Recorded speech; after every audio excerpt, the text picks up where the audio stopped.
오늘 주시는 말씀 2024년 신년을 맞으면서 마지막으로 한 번 더 다짐하기를 원해서 제가 이렇게 말씀 제목을 잡았습니다. 2024년 한 명의 제자라도 세워봅시다. 이런 제목인데 우리 한번 같이 선포해볼까요? 준비하시고 한번 우리 마음속에 결단하면서 한번 제목을 선포해봅니다. 자, 시작! 2024년 한 명의 제자라도 세워봅시다. 2024년 한 명의 제자라도 세워봅시다. 2024년 한 명의 제자라도 세워봅시다. 아멘, 아멘. 마태복음 28장 16절부터 20절까지 말씀을 같이 한 목소리로 공독하겠습니다. 신약성경 52쪽 마태복음 28장 16절부터 20절까지 말씀입니다.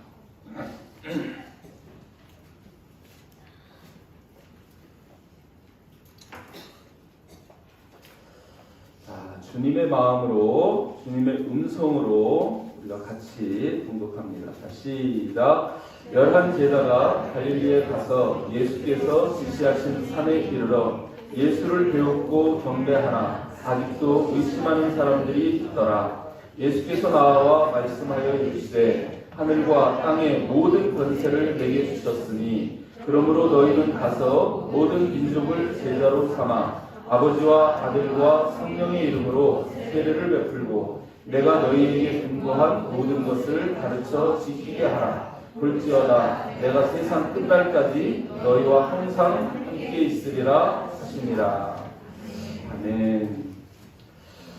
하나님은 우리 구원을 위해서 예수님을 이 땅에 보내셨고 예수님은 이 땅에 오셔서 30살 되던 해부터 공생의 사역을 시작해서 3년 반 동안 사역을 열심히 하십니다. 가르치시고 전파하시고 고치시는 것으로 볼 수 있는 그 3대 사역을 중심으로 정말 사역을 하시다가 마지막에 이제 십자가를 지시고 돌아가셨어요. 우리 죄를 대신해서 죽으셨어요. 죽으시고 난 다음에 부활하시죠? 부활하셔가지고 40일 동안을 제자들에게 보이면서 부활한 자신의 모습을 드러내고 이제 마지막 이제 승천하시기 직전에 주시는 그 말씀이 오늘 본문 말씀입니다. 여러분 만약에 여러분의 부모님이 이제 임종이 가까워요. 돌아가실 때가 되어서 자식들을 불러 모읍니다. 그리고 유언을 하십니다. 자신의 생명을 나눠주신 그 부모님이 그 자녀들 앞에서 마지막 하시는 그 말씀이라면 여러분 그 말씀을 경청하지 않겠습니까? 그 말씀에 귀 기울이지 않겠습니까? 또 부모님이 그 마지막 말씀을 농담하시겠습니까? 그 사랑을 입은 자녀 이 땅을 떠나시면서 남겨진 제자들에게 하시고 싶은 말씀, 그 말씀이 오늘 본문 말씀이거든요. 마지막 이 제 땅에 남겨진 제자들에게 꼭 주시고 싶은 말씀, 당부하시고 싶은 말씀, 그 말씀이 오늘 본문 말씀입니다. 그래서 이 본문 말씀을 신학자들은 지상 대위임 명령이다 이렇게 얘기를 합니다. 주님이 마지막 제자들에게 주시는 미션, 그게 뭐냐면 바로 오늘 본문에 있는 이 말씀이시라는 것이죠. 이 말씀 속에서 우리가 저희 주님의 유언이라는 것을 생각해 볼 때에 이 말씀은 우리가 듣고 해도 되고 안 해도 되는 그런 말씀일까요? 아니죠. 적어도 예수를 믿고 예수님을 주라고 시인하는 제자라면 반드시 수행해야 할 그런 미션입니다. 오늘 본문을 통해서 정말 우리들이 할 일이 무엇인지 주님이 우리에게 무엇을 말씀하시는지 다시 한번 마음에 새길 수 있는 그런 시간이 되시기를 주님의 이름으로 축복합니다. 오늘 16절 말씀을 보면 11 제자가 갈릴리에 가서 예수께서 지시하신 산에 이르러 라는 이런 말씀이 있습니다. 예수님의 제자 몇 명이었죠? 12이었습니다. 근데 여기서 11 제자라고 말씀하셔요. 왜 11 제자일까요? 한 명은 어디 갔습니까? 유다입니다.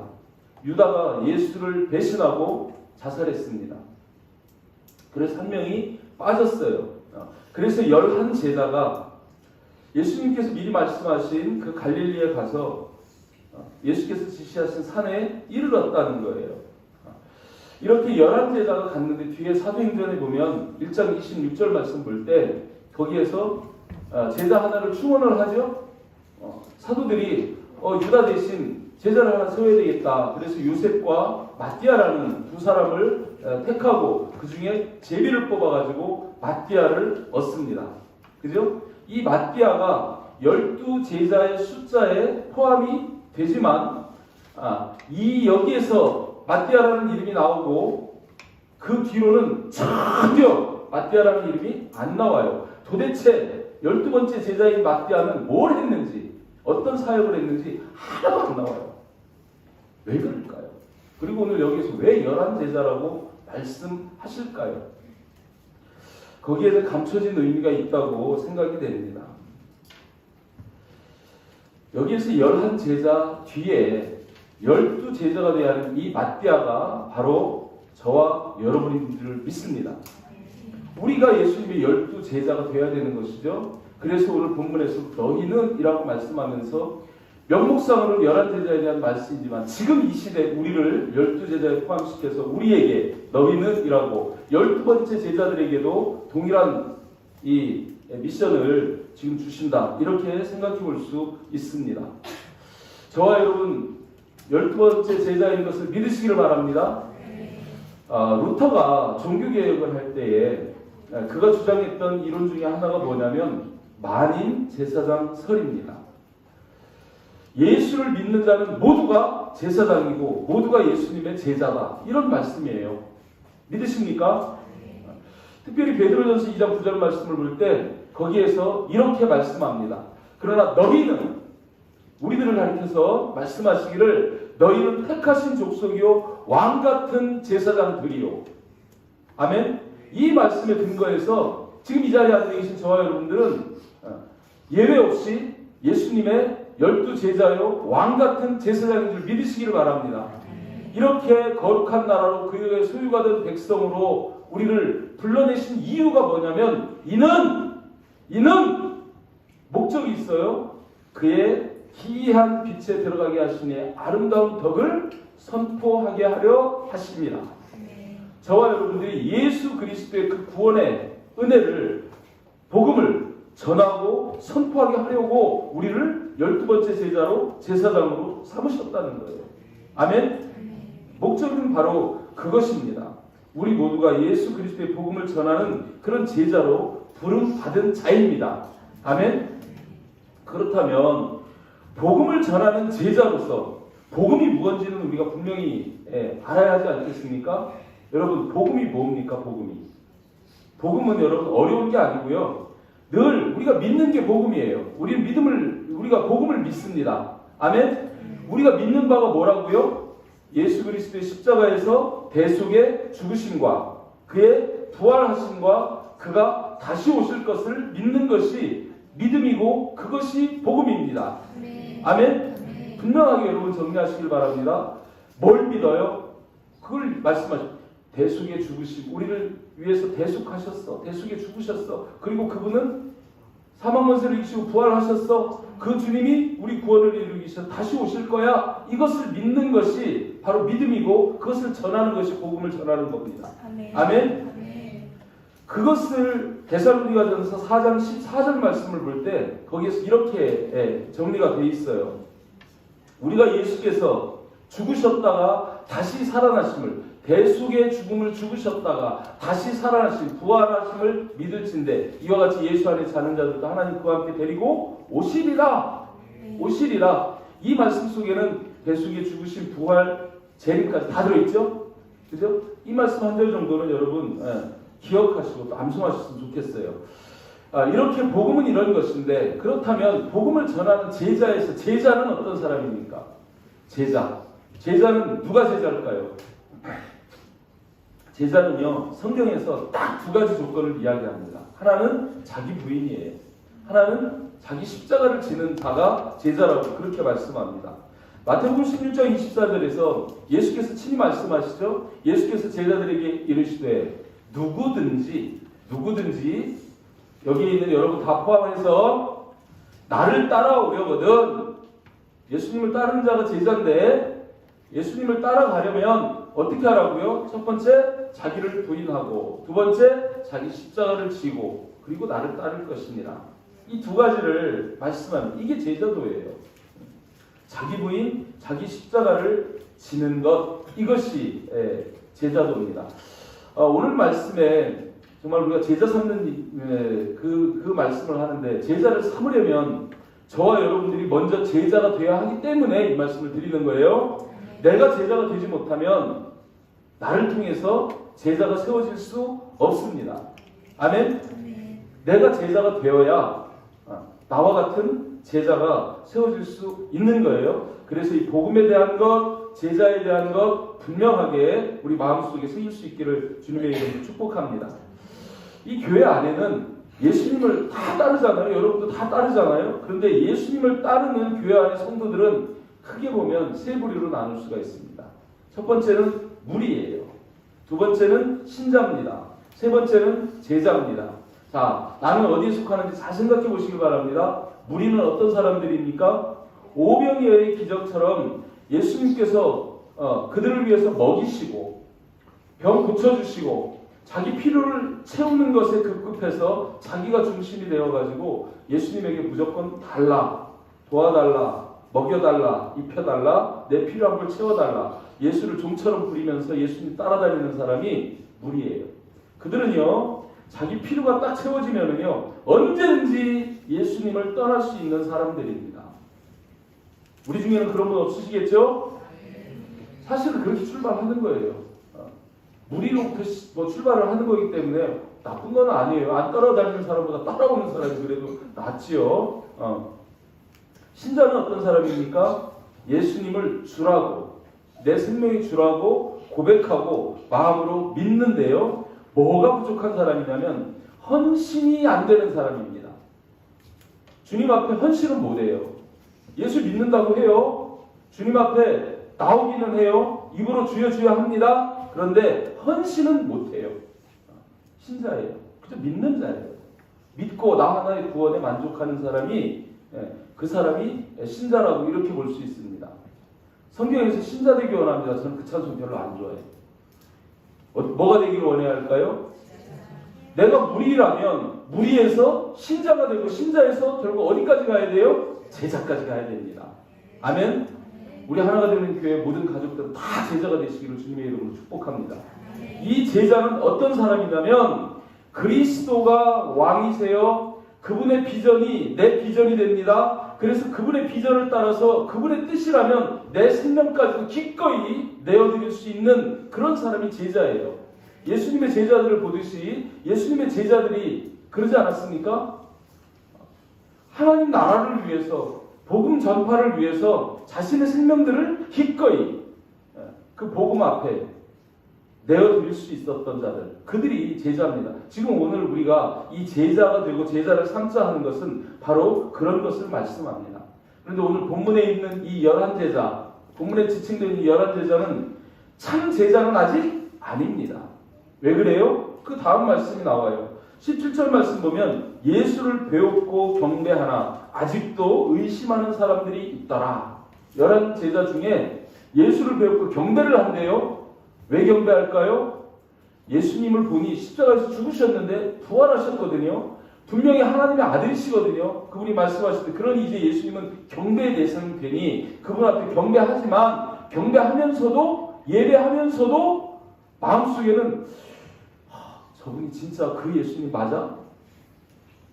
모양이 달랐을 테니까 부활하신 모습이 다릅니다. 그러니까 두 제자가 엠마오로 가는 길에서 예수님 옆에서도 못 알아보잖아요. 다른 모양으로 나타나셨기 때문에 마음에 의심하는 수도 있어요. 도마처럼 손가락에, 이 손에다 손가락을 넣어봐야 돼. 옆구리에다가 자기 손을 넣어봐야 내가 믿겠다. 이런 의심하는 그런 마음도 있을 수 있다라는 것입니다. 여기서 이 의심한다는 것은 믿음이 없다는 얘기는 아니에요. 여러분 그 말씀 기억납니까? 베드로가 항해를 하는데 예수님 앞에서 예수님이 막 이렇게 바다를 걸어오시니까 베드로도 주님 나도 좀 걷게 해주세요. 그래. 내려와서 걸어라. 막 걷다가 갑자기 푹 빠져들어가는 거예요. 그러니까 주님이 손을 잡아주시면서 그 얘기하는 말씀이 마태복음 14장 31절에서 나오는데 예수께서 즉시 손을 내밀어 그를 붙잡으시며 이르시되 믿음이 없는 자여 왜 의심하였느냐 이렇게 하세요?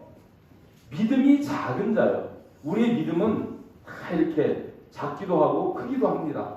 근데 의심한다고 해서 믿음이 없는 건 아니에요. 믿음은 있습니다. 근데 그 믿음이 좀 작을 뿐이에요. 그럼에도 불구하고 이렇게 의심하는 제자들에게 예수님께서는 복음 전파의 사명을 위임하신다는 겁니다. 이 자리에도 무리가 있습니다. 신자도 있습니다. 무리는 제자 되시길 바라요. 신자 되시길 바라요. 신자는 또 제자가 되시길 바랍니다. 계속 우리가 그렇게 성장해 가야 할 줄 믿습니다. 자, 이제 본문에서 주시는 교훈을 보자면 첫 번째로 주님이 하시는 말씀이 뭐냐면 이런 말씀을 하시는 거예요. 하늘과 땅의 모든 권세를 내게 주셨으니 예수님은 하늘과 땅의 모든 권세를 가지신 분이라고 그렇게 지금 말씀하시는 것을 볼 수 있습니다. 하늘의 권세, 땅의 권세, 모든 권세를 내게 주셨다고 그렇게 말씀하시는 거예요. 왜요? 아직도 의심하는 그들에게 자신이 누구신지 그거를 분명하게 밝히는 거예요. 하늘과 땅의 모든 권세를 가지신 분은 사람일 수 없습니다. 그분은 하나님이십니다. 예수님은 그래서 하나님이십니다. 하나님만이 가지실 수 있는 그런 하늘과 땅의 모든 권세를 그분이 가지셨다는 거예요. 아멘. 이 예수님의 권세에 대해서는 구약에서도 미리 다 증언하죠. 다니엘서 7장 14절 말씀 보면 그에게 예수님에게 권세와 영광과 나라를 주고 모든 백성과 나라들과 다른 언어들을 말하는 모든 자들이 모든 백성, 나라들, 다른 언어를 말하는 모든 사람들이라면 전 세계 모든 인류입니다. 이들이 그를 섬기게 하였으며 전부 그가 아래에 있다는 거예요. 그러면서 그의 권세는 소멸되지 아니하는 영원한 권세요 그의 나라는 멸망하지 아니할 것이니라 하면서 예수님의 권세가 어떤 권세인지를 그렇게 말씀합니다. 또 요한복음의 시작부터 보면 요한복음 1장 1절부터 3절까지 말씀 볼 때 태초에 말씀이 계시니라 이 말씀이 하나님과 함께 계시으니 이 말씀은 곧 하나님이시니라 하면서 말씀이신 예수님이 곧 하나님이라고 그렇게 표현을 합니다. 그가 태초에 하나님과 함께 계셨고 만물이 그로 말미암아 지은 바 되었으니 이 예수님 그래서 창조주시라는 거예요. 지은 것이 하나도 그가 없이는 된 것이 없느니라. 지은 것이 하나도 그가 없이는 된 것이 없느니라. 아멘입니까? 진짜입니까? 저와 여러분 누구로 말미암아 있게 돼요? 그가 없이는 하나도 그가 없이는 된 것이 없다 그러면 저와 여러분들도 주님으로 말미암아 존재하는 것임을 믿으시길 바랍니다. 그분은 우리 왕이세요. 아멘. 그분이 우리 하나님이세요. 아멘. 이렇게 말씀하시면서 그 주님께서 11 제자들과 오늘 12번째 제자인 저희들에게 우리들에게 이 위임 명령을 사명을 미션을 주시는 것을 볼 수 있습니다. 자, 가장 중요한 두 번째 핵심은 뭐냐면 모든 민족을 제자로 삼으라. 너희는 모든 민족을 제자로 삼으라. 이렇게 19절에서 20절 하반절까지 상반절까지 말씀하시는 거예요. 다시 한번 19절 말씀에서부터 20절까지 말씀을 한번 보면 이런 말씀이죠. 그러므로 너희는 가서 모든 민족을 제자로 삼아 아버지와 아들과 성령의 이름으로 세례를 베풀고 내가 너희에게 분부한 모든 것을 가르쳐 지키게 하라. 제자들이 수행할 미션, 사명이 무엇인지를 정확하게 간단 명료하지만 정확하게 우리들에게 말씀해 주시는데 이 본문 속에서는 동사가 4개가 나와요. 너희는 가서 라는 단어와 모든 민족을 제자로 삼으라 삼아 아버지와 아들과 성령의 이름으로 세례를 베풀고 내가 너희에게 분부한 모든 것을 가르쳐 지키게 하라 하는 이 5개 동사가 나오는데 여기에서 주동사가 하나가 있습니다. 그게 뭐냐면 삼으라는 거예요. 그 나머지 3개는 종속동사예요. 그러니까 이게 무슨 말씀이냐면 여기서 가장 핵심적인 것은 뭐냐면 제자를 삼으라는 거예요. 아멘? 이 말씀을 더 쉽게 풀자면 이런 말씀입니다. 제자를 삼기 위해서 가라. 제자를 삼기 위해서 세례를 베풀라. 제자를 삼기 위해서 가르쳐 지키게 하라. 이 말씀입니다. 아멘. 제자 삼는 대상은 누구예요? 모든 민족입니다. 모든 민족이 제자 삼는 대상이라는 거예요. 유대인과 이방인의 구별이 없습니다. 구약에서는요, 하나님이 야곱을 통해 이스라엘 12지파를 만드시고 이스라엘을 선택을 하십니다.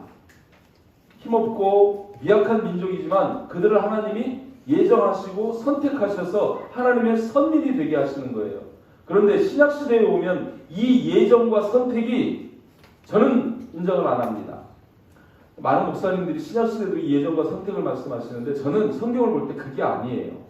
예수 그리스도가 이 땅에 오신 이후로는 하나님의 선택은 모든 사람입니다.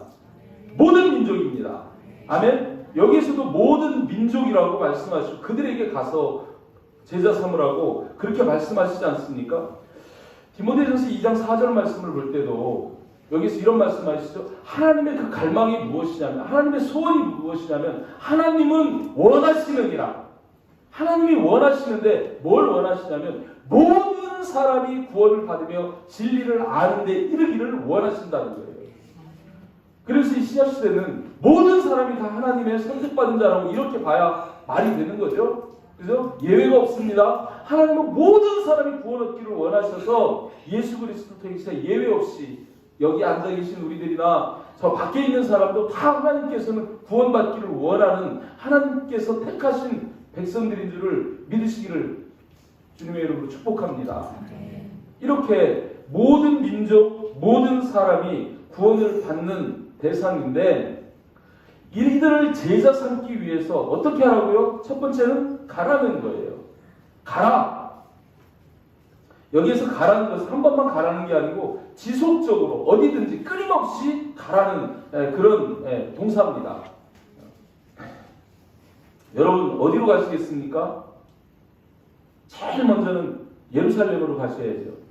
예루살렘이 어디겠습니까? 여러분의 가정입니다. 여러분이 다니는 학교입니다. 여러분의 직장입니다. 그곳 내가 주로 생활하는 그 범위가 거기가 예루살렘이라고 볼 수 있어요. 그곳으로 가시기 바랍니다. 또 어디로 가야 돼요? 유대로 가야 되죠. 유대는 이웃이에요. 내 이웃. 그죠? 내 이웃과 지역사회 거기를 유대라고 볼 수 있겠죠? 가셔야 돼요. 그리고 또 어디로 가래요? 사마리아로 가요. 이웃 나라로 가라는 거예요. 그리고 결국은 땅 끝까지 이르러라고 말씀하시는데 세계 모든 민족 모든 열방까지 나아가라고 그렇게 말씀하시는 걸 볼 수 있습니다. 여러분 구약 교회와 신약 교회에 다른 점이 있습니다.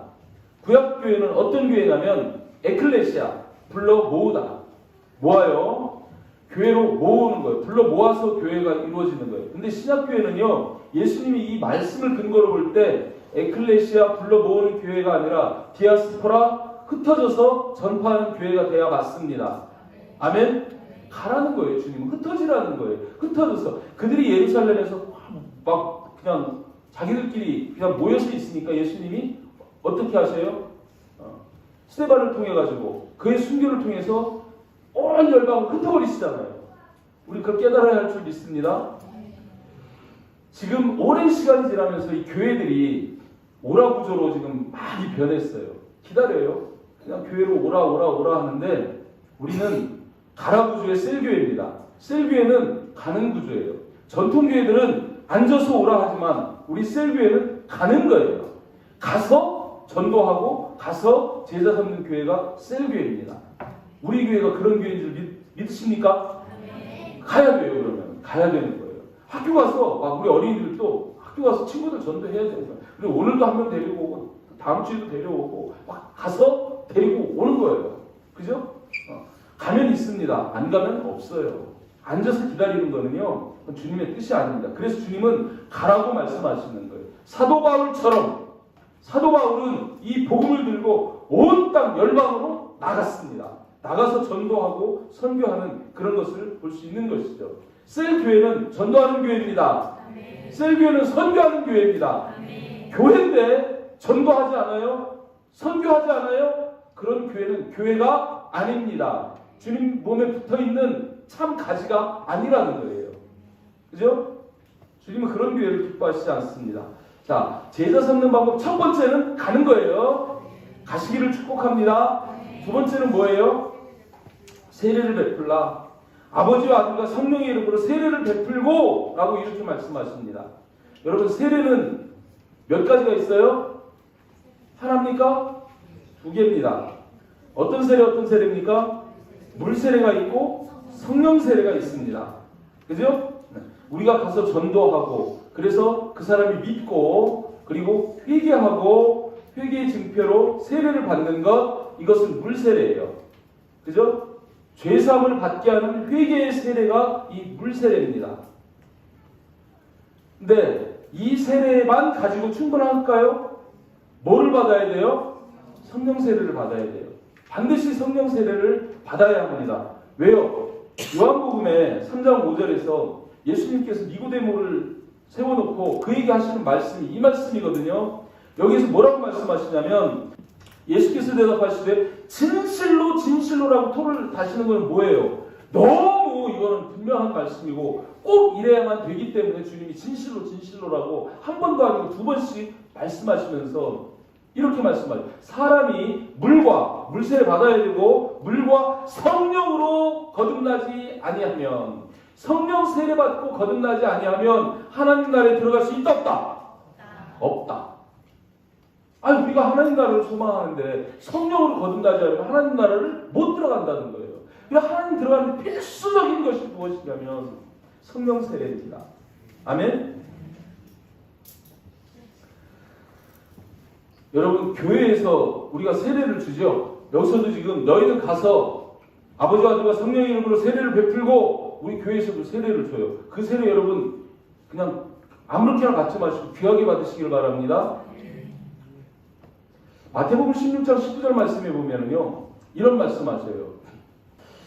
마태복음 16장 18에서 주님께 내 교회를 세우리라 말씀하시죠. 그리고 19절에서 하시는 말씀이 이 말씀이거든요. 내가 천국 열쇠를 내게 주리니. 천국 열쇠를 누구한테 준다고요? 베드로에게 준다. 근데 이 베드로는 뭐가 되는 거냐면 교회를 세우는 거기 때문에 주님은 교회에 준다는 말씀이에요. 천국 열쇠를 교회에 지금 맡겨주는 거예요. 그래서 내가 땅에서 무엇이 매면 하늘에서도 매이고 땅에서 풀면 하늘에서도 풀리는 지상교회와 천국교회는 연결되어져 있습니다. 아멘? 그래서 여기 교회에서 여러분이 살아생전에 천국 안에, 이 방주 안에 들어와 계셔야 천국에도 들어가는 거예요. 자, 이 교회에서 베푸는 이 물세례, 교회에서 말씀과 기도와 여러분의 간구함을 통해서 받는 성령 세례, 반드시 유효한 겁니다. 이게 무효가 아니에요. 반드시 그렇게 되어져야 천국에서도 그렇게 이루어지는 것입니다. 아멘? 그런 권세를 교회에다가 맡겨주셨다는 거예요. 아까 제가 예수님의 11 제자들이 아직 참 제자는 아니다, 의심하는 자들도 있다, 그죠? 그렇게 말씀을 드렸는데, 이들이 참 제자가 되는 게 무엇을 통해서 참 제자가 되던가요? 성령 충만을 받고 성령 세례를 받고 나서야 진짜 제자가 됩니다. 그래서 사도행전 1장 8절에서도 그런 말씀 하시는 거예요. 이렇게 말씀하시죠. 오직 성령이 너희에게 임하시면, 오직 성령이 너희에게 임하셔야 너희가 내 증인이 된다. 이런 말씀이에요. 성령 안 받고는 너희들이 증인 되고 싶어도 안 된다. 이런 말씀이에요. 그러니 우리가 제자를 세우려고 그러면 우리가 성령을 받아야 제자가 되고, 제자가 돼야 제자를 세울 수 있게 되는 것이죠. 아멘? 그래서 이 성령 받는 것이 너무 중요하다는 겁니다. 사도행전 2장 4절에 보면 성령 받는 게 어떤 의미인지 나옵니다. 자, 그들이 다 성령의 충만함을 받고, 성령 충만함을 받았어요. 성령 충만함을 받으니까 어떻게 되져요? 성령이 말하게 하심을 따라. 너무 중요한 말씀이에요. 성령 받은 사람은요, 지 맘대로 안 살아요. 자기 뜻대로 안 살아요. 성령이 내 안에 들어와 계시면 항상 생각하는 것도 영으로 생각해요. 영적인 것을 생각해요. 세상을 표면적으로 나타난 현상을 보는 게 아니라 그 배우를 보면서 악한 영의 활동인지 하나님의 영의 활동인지 분별을 할 줄 압니다. 그리고 어떤 것들을 판단할 때 표면적으로 판단하지 않고 이게 지금 하나님이 어떻게 나를 이끌어 가시는지, 비록 내 형편이 요셉과 같은 그런 노예 형편이고 감옥에 갇히는 형편이라도 그 가운데서 하나님 나를 인도해 가실 영적인 부분을 바라보면서 그것을 따라가는 자가 성령 충만한 자입니다. 성령 받으면 그렇게 되는 거예요. 그분이 나를 주관하시고 나는 그분의 인도하시면 순종하며 그분이 하게 하시는 대로 살아가는 거예요. 이게 진짜 그리스도인 성도의 삶입니다. 아멘. 자, 저와 여러분이 이렇게 성령 충만 받아서 제자가 되시기를 바라고 또 성령 충만 받고 제자 삼으시기를 주님의 이름으로 축복합니다. 세례를 베풀어야 된다는 거예요. 마지막 세 번째는 뭐예요? 제자 삼는 방법이 내가 너희에게 분부한 모든 것을 가르쳐 지키게 하라. 가르쳐 지키게 하라. 지금 제가 설교를 합니다. 말씀으로 여러분들을 가르치는 거예요. 설교의 뒤에 교자는 가르칠 교자죠. 말씀을 지금 가르치고 있는 거예요. 아멘? 그래서 여러분 지금 가르침을 받고 있는 거예요. 세상적인 지식이야 여러분들이 저보다 훨씬 뛰어나지만 저는 하나님의 말씀을 가르치는 거예요. 아멘? 그 말씀을 가르쳐서 어떻게 하라고요? 가르치기만 하래요? 지키게 하라는 거예요. 그 훈련입니다. 그래서 우리 하나가 되는 교회는 이 제자와 훈련을 하고 있는 거죠. 행복 힐링 캠프를 치르고 믿음반, 제자반, 리더반을 통해 가지고 정말 주님의 제자로 살아갈 수 있도록 또 열매 맺는 리더가 될 수 있도록 거기까지 훈련을 통해서 가르치는 거예요. 이 가르치는 일 여러분 힘들지만 기꺼이 받으시기를 축복합니다. 왜냐하면 그래야 여러분들이 진짜 주님이 함께 하시는 그런 자들이 된다는 거예요. 내가 너에게 분부한 모든 것을 가르쳐 지키게 하라. 예수님께서 가르치시고 고치시고 전파하셨는데 예수님 살아계실 때에는요 제자들에게 가르치라는 말씀을 안 하셨어요. 왜요? 예수님 당신이 스승이기 때문에 자신이 가르치셨고 제자들에게는 마태복음 10장 7절 8절 말씀 보면 이렇게 말씀해요. 가면서 전파하여 말하되 전파하라고 하시고 또 8절 말씀에 보면 병든 자를 고치며 이거 전파하고 고치는 것은 위임을 해주셨어요. 근데 가르치라는 말씀을 안 하셨는데 이제 예수님이 이 땅을 떠나시면서는 내가 너희에게 분부한 모든 것을 가르쳐 지키게 하라고 가장 중요한 예수께서 직접 수행하셨던 그 사역, 마지막 사역까지도 제자들에게 지금 위임하고 있는 그런 것을 보게 됩니다. 이 가르쳐서 지키게 하라. 지키는 성도가 순종하는 성도입니다. 믿음대로 행하는 그런 성도입니다. 그런 성도가 진짜 제자고요. 그런 성도가 진짜 알고 열매입니다. 아멘? 예수님은 거기에 지금 관심을 두고 있어서 그래서 예수님은 지금 뭘 말씀? 가서 무리를 삼아라. 가서 신자를 만들어라. 그게 아니고 가서 제자를 삼으라는 거예요. 여기 제자를 삼으라는 이 말씀의 원어를 보면요. 제자를 만들어라. 이렇게 번역이 되어 있습니다. 제자를 만드는 거예요. 만드는 거예요.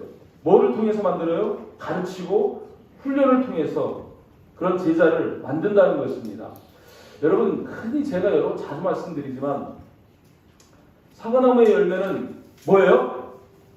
사과나무에 뭐가 열릴까? 사과나무의 열매는 뭘까? 사과가 열매지? 근데 주님은 그걸 열매로 보지 않아요. 사과나무의 진짜 열매는 사과나무라는 거예요. 사과나무의 열매는 따서 먹어버리면 끝나는 거잖아요. 근데 나와 같은 똑같은 그런 제자가 나무가 되어서 세워지면 그 제자 나무에서 또 열매가 맺히잖아요. 주님은 그거를 원하시는 겁니다. 아멘? 그런 열매를 맺는 저와 여러분 되시기를 주님의 이름으로 축복합니다. 마지막으로 주께서 세상 끝날까지 우리와 함께 하신다고 그렇게 말씀하시죠. 볼지어다 내가 세상 끝날까지 너희와 항상 함께 있으리라 하시니라. 왜 이런 말씀을 하실까요? 그분이 함께 하시지 않으면 우리는 너무 연약하고 너무 부족해서 조금 하다 지치면 쓰러지고 포기하고 낙심하고 뒤돌아서고 이게 사람의 모습이에요. 저와 여러분 대단히 강한 것 같지요? 안 그렇습니다.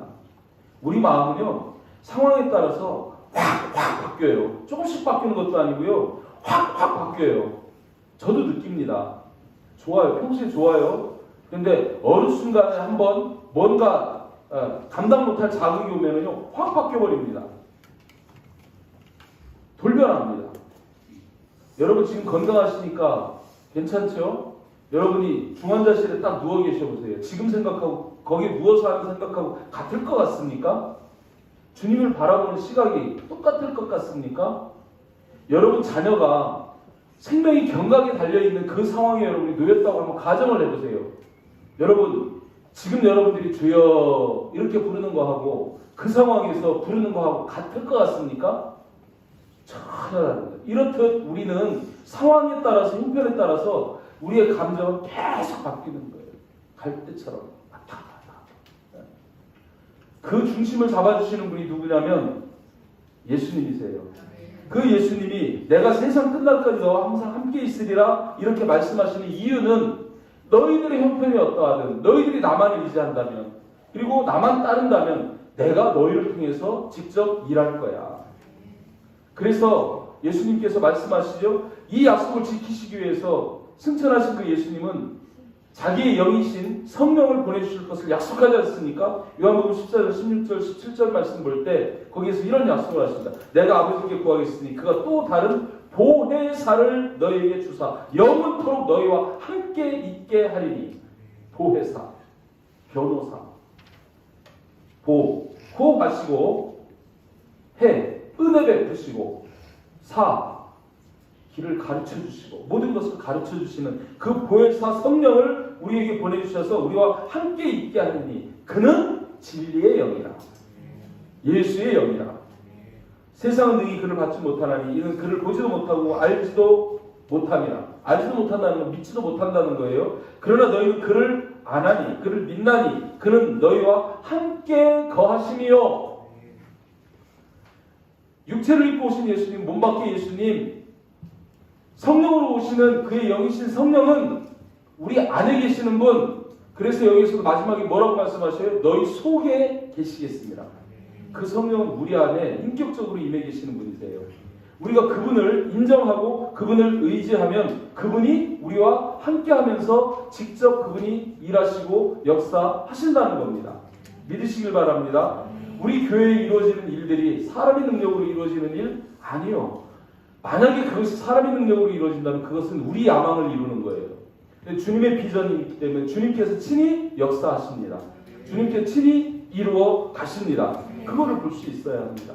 우리는 상식으로만 바라보고 그죠? 내가 판단해서 되고 안 되고를 말할 것이 아니라 안 될 것 같지만 전능하신 주님이 역사하시면 된다! 된다! 그게 믿음의 삶인 거예요. 아멘? 안 되는 것도 주님이 일하시면 되는 거예요. 우리가 기독교 역사를 보면 그런 일은 수없이 많습니다. 어떻게 죽은 자가 살아나요? 주님이시니까 살아나는 거예요. 아멘? 이렇게 하나님의 미션은 언제까지요? 세상 끝날까지입니다. 세상 끝날까지 너희와 함께 하신다는 거예요. 뭘 위해서요? 제자 삼게 하기 위해서. 마지막에 주님의 말씀이 내가 세상 끝날까지 너희와 성령으로 함께 할 텐데 그 세상 끝날까지 우리가 해야 하는 일이 제자 삼는 일이라는 거예요. 이 일은 결코 변개되거나 대체되거나 소멸되거나 사라질 수 있는 것이 아닙니다. 세상 끝날까지 계속해서 교회에 주신 비전, 사명이 무엇이냐면 제자 삼는 거라는 거예요. 아멘? 그것이 우리를 향하신 주님의 소원이고 우리에게 주신 그런 미션이다. 우리가 이것을 기억해야 할 줄 믿습니다. 그리고 이 일은 주님 말씀하신 것처럼 우리로서 끝나는 게 아니고 우리의 다음 세대를 통해서 계속 전수되어서 가야 된다는 거예요. 믿으십니까? 디모데후서 2장 2절 말씀에 보면 이런 말씀이 있죠. 또 내가 많은 증인 앞에서 내게 들은 말을 충성된 사람들에게 부탁하라. 그들이 또 다른 사람들을 가르칠 수 있으리라. 이 가르침이 계속 지금 흘러가는데 여기에서 또 내가는 누구예요? 디모데후서니까 누구한테 써보내는 편지예요? 디모데에게. 그러니까 여기서 내가는 누구예요? 디모데죠. 그러면 이 디모데에게 지금 편지를 쓰고 있는 내가 많은 증인을 내게 들은 바를이라고 하는 내게는 누굴까요? 바울이잖아요. 아 진짜 너무하시네. 대답도 안 하시고 몰라서 대답을 안 하시는 거예요. 바울이 지금 디모데에게 내가 내가 많은 증인 앞에서 내게 들은 바를 누구에게 부탁하라고요? 충성된 사람들에게 부탁하라. 제자된 사람들에게 부탁하라. 그러면 그들이 어떻게 한다고요? 또 다른 사람을 가르칠 수 있으리라. 믿음의 사대가 나옵니다. 보이시죠? 바울에게서 디모데에게로, 디모데는 또 다른 충성된 사람들에게 그들이 또 다른 사람을 가르치는 이 계속 그 가르치심이 전수돼 가는 거예요. 그래서 세상 끝날까지 이 제자 삼는 사역은 지속되어야 한다. 그런 말씀입니다. 저 여러분들 세상으로 나가서 세례를 베풀고 가르쳐 지키게 하는 제자 삼는 미션을 멈춘다면, 또 그 일에 실패한다면 그것은요, 우리를 향하신 예수님의 뜻, 우리에게 그 뜻이 멈춰지고 실패되어지는 것과 다름이 없는 거예요. 만약에 세상 모든 교회가 제자 삼는 사역 안 해, 그죠? 이 제자 삼는 사역을 안 해요. 그럼 어떻게 될까요? 교회도 끝납니다. 맞죠?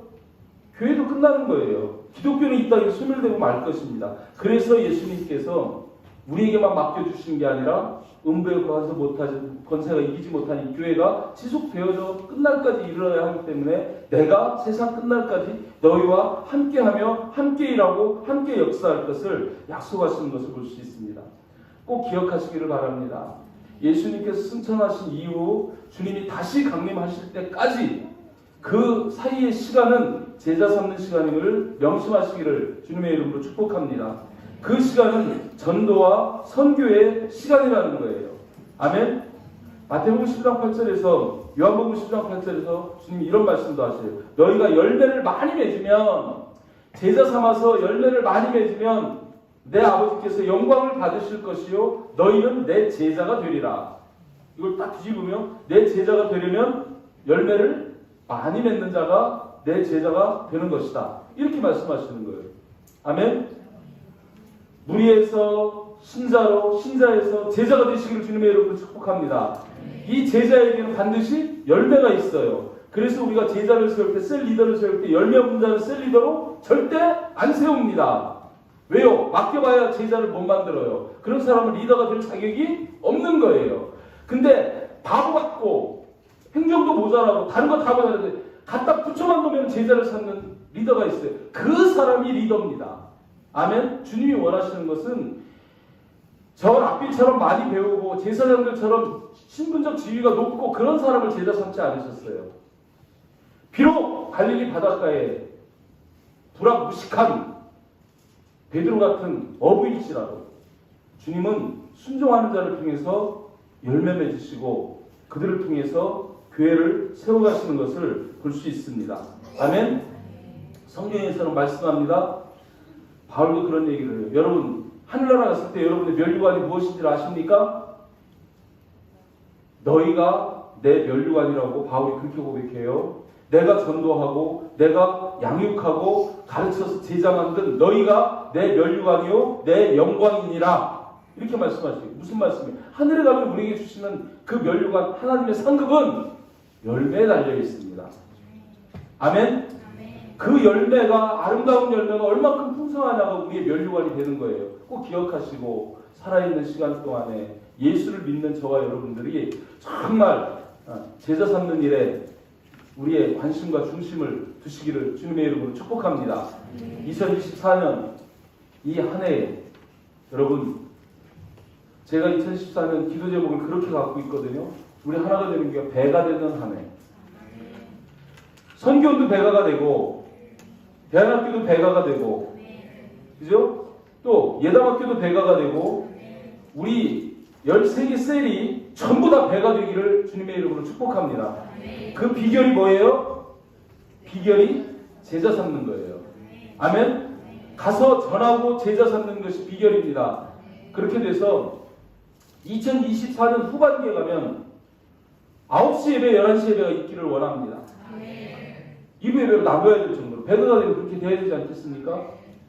정말 이 배가를 이루어가는 그런 한 해를 우리가 삼아가면서 특별히 저와 여러분들 주님 주신 이 말씀을 통해서 정말 나 한 사람이 한 사람만 전도를 해도 배가 되는 거 아니에요? 제대로만 한다면, 그죠? 그러나 꼭 또 여기에서 뭐 한 사람이라도 라고 이렇게 했다고 한 사람에다 주목하시지 말고 할 수 있는 대로 많은 이들을 제자 삼는 그런 저와 여러분 될 수 있기를 주님의 이름으로 축복합니다. 아멘. 빛이 있으라. 아멘.